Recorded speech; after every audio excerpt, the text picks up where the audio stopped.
everyone, welcome back to Drive It Out. My name is Adam and we are at the 2024 Chicago Auto Show. I tell you what, this has been a great show. There are lots of awesome 2024 vehicles here and some great 2025s. Check out our other reviews here around the show, but right now we are in the Kia booth.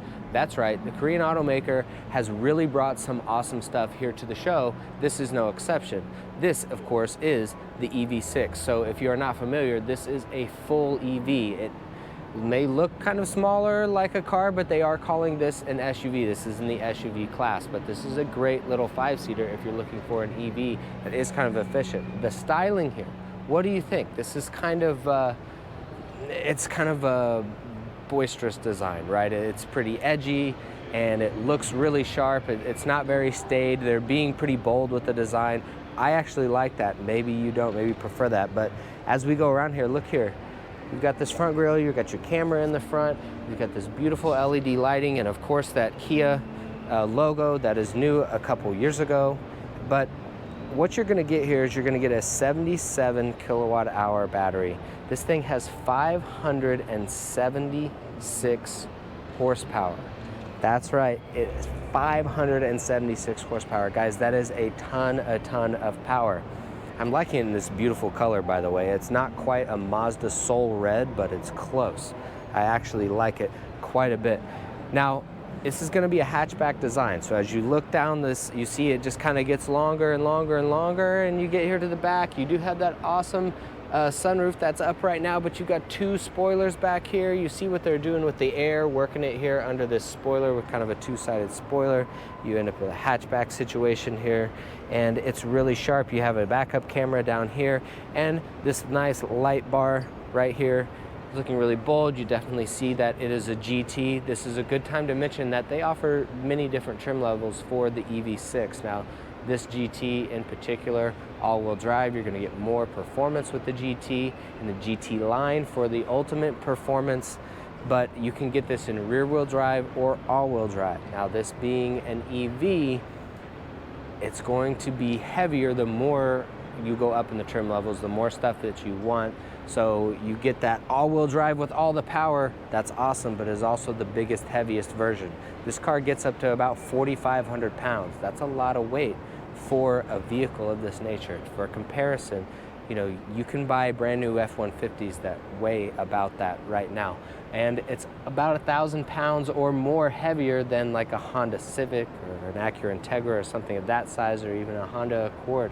That's a lot of weight, but they give you a lot of power to move it with. They give you big old brakes, and you're going to be able to grip with those and really control the power here. Is really awesome. But let's talk about what you're getting as far as amenities here. Now, you have your door handles. You push in here, pull out like this, and this has decent back seat space.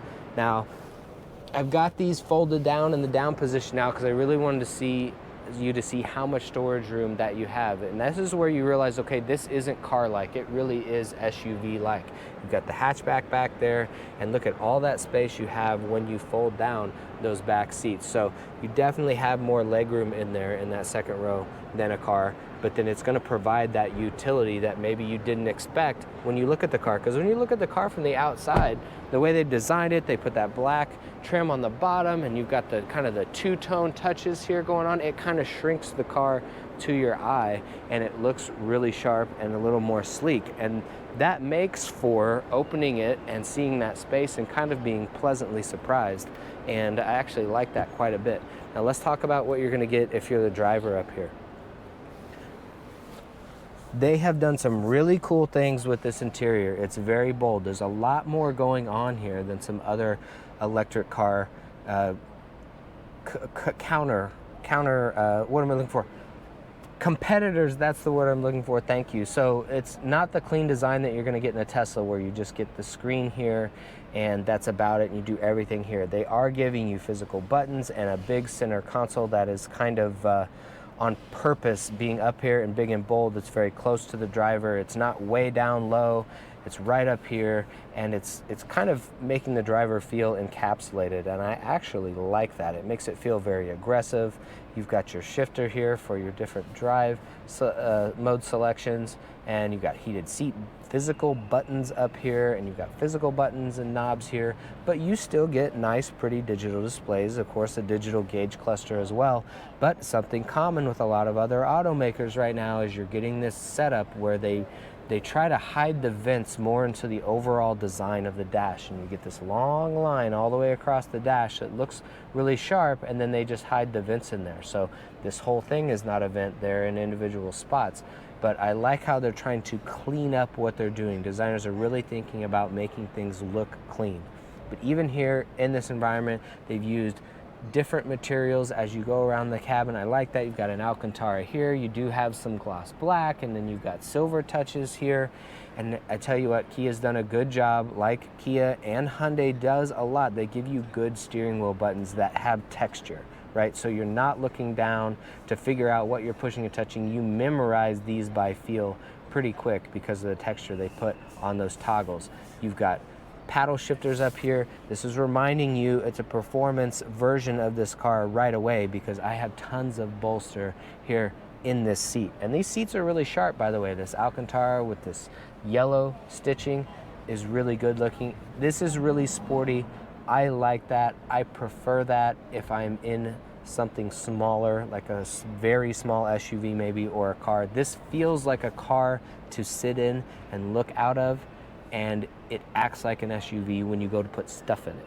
So it's very interesting, the space that they're playing in. So if you're shopping for a small SUV or a big sedan, both of those shoppers I think should look here if you're an EV shopper, because I think it could surprise you what it provides. But now the Kia EV6 starts around $43,000 and it goes all the way up to about $63,000. That's what you're looking at here. This is a $63,000 model. So depending on where you're at in that range and what you feel like you're going to get for your money, depending on the trim level you get, you're talking about a driving range of up to 310, right? 310 miles with the rear wheel drive. And once you get into these performance models, you start to lose range incrementally, and you get well down into the mid 200s. But this is a very sharp car. It's very good looking. Kia is really doing well with their designs right now. I think their designs are bold and aggressive, and I think they look really sharp. So don't forget to look here. Guys, this is the EV6 here at the Kia booth. We've got other videos here in the Kia booth. Check those out. Thank you guys for watching, and I will see you in the next review.